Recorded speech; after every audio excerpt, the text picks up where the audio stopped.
যারা নবীকে নবী মানে নাই তারাও জানতো উনি শেষ নবী। ইশ ছিল না বলে মানাটা হয়ে উঠে নাই, আর ওদিকে ওয়াইসুল করনি।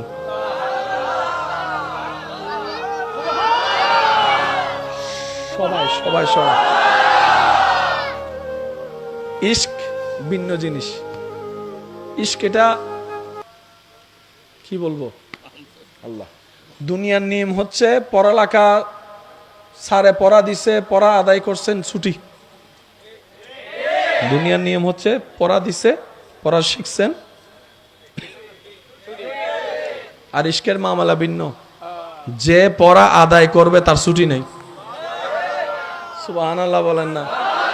ইশকের পড়া যে আদায় করবে ইতের আর ছুটি নাই, এ পড়া চলবে চলবে চলবে।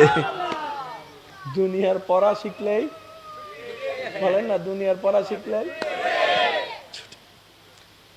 দুনিয়ার আগুন একবার জ্বালায়, ইশকের আগুন প্রতি সেকেন্ডে জ্বালায়, প্রতি সেকেন্ডে জ্বালায়।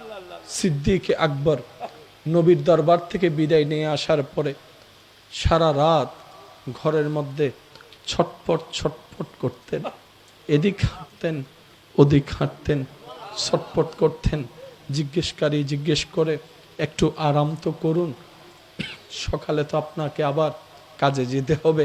সিদ্দিক আকবর বলে, কখন সকাল হবে, কখন সুবহে সাদিক হবে? হয় নাই এখনো, এখনো হয় নাই, এখনো হয় নাই। আপনি এমন করছেন কেন?